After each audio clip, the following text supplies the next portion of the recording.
Good evening. My fellow South Africans, at midnight tonight, it will be exactly 2 weeks since our country entered into an unprecedented nationwide lockdown to contain the spread of the coronavirus.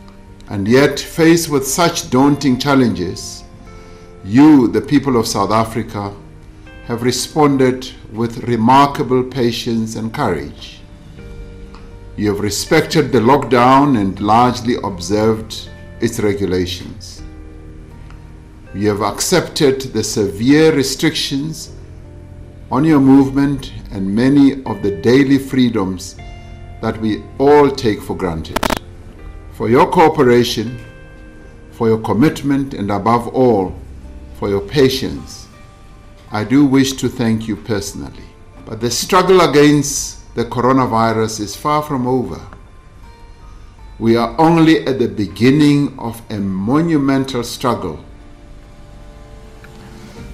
We are learning both from the experiences of other countries and from the evidence we now have about the development of the pandemic in South Africa.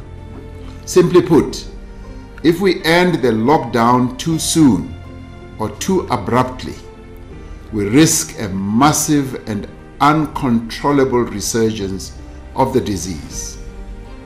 Fellow South Africans, this evening I stand before you to ask you to endure even longer. I have to ask you to make even greater sacrifices so that our country may survive this crisis and so that tens of thousands of lives may be saved.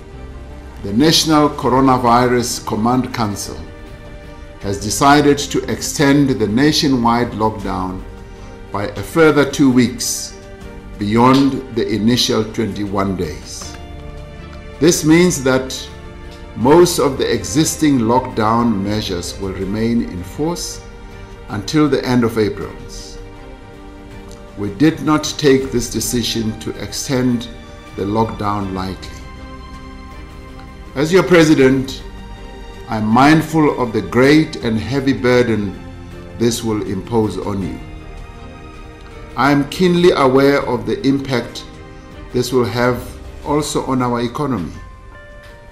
But I know, as you do, that unless we take these difficult measures now, unless we hold this course for a little longer, the coronavirus pandemic will engulf and ultimately consume our country.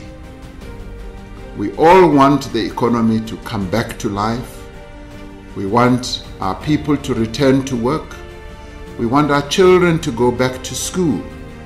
And we all want to be able to move around freely again. But our immediate priority must remain to slow down the spread of the virus and to prevent a massive loss of life.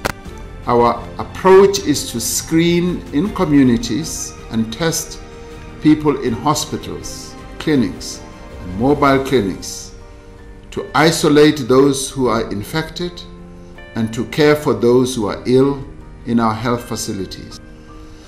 We have put in place various measures to provide support to businesses in distress, to workers facing loss of income, to the self-employed and to informal businesses.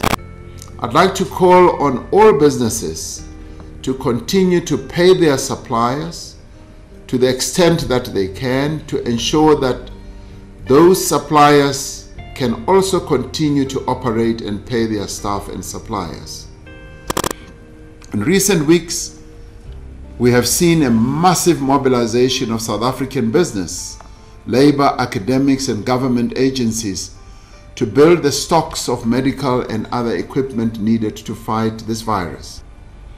All of these efforts, while necessary and commendable, will not be sufficient on their own to cushion the poor from the impact of this pandemic.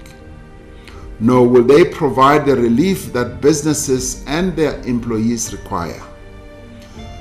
Additional extraordinary measures will need to be put in place in the coming weeks and months to absorb the sudden loss of income to both businesses and individuals.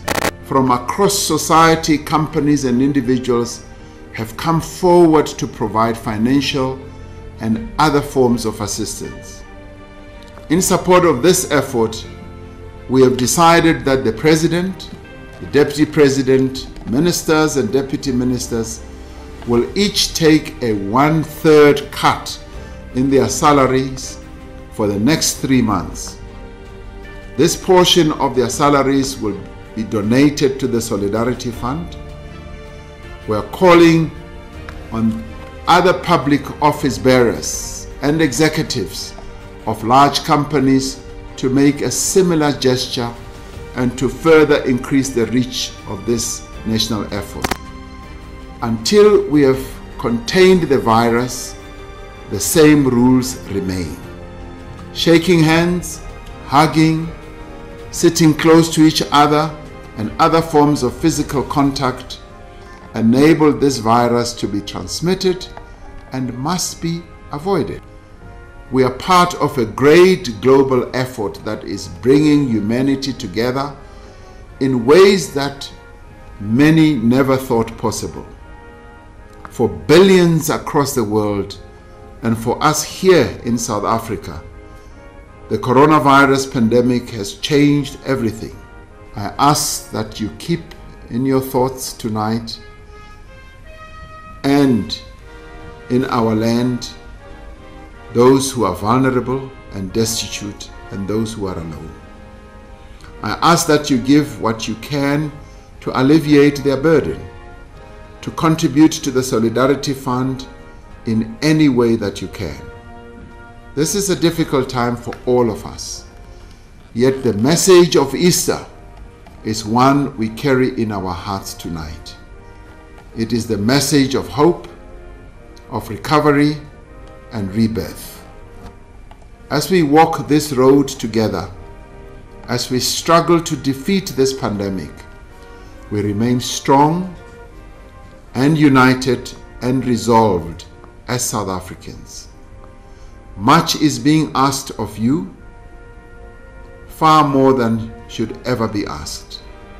But we know that this is a matter of survival, and we dare not fail. I know we shall recover, and I also know that we shall overcome. May God bless South Africa and protect her people. I thank you.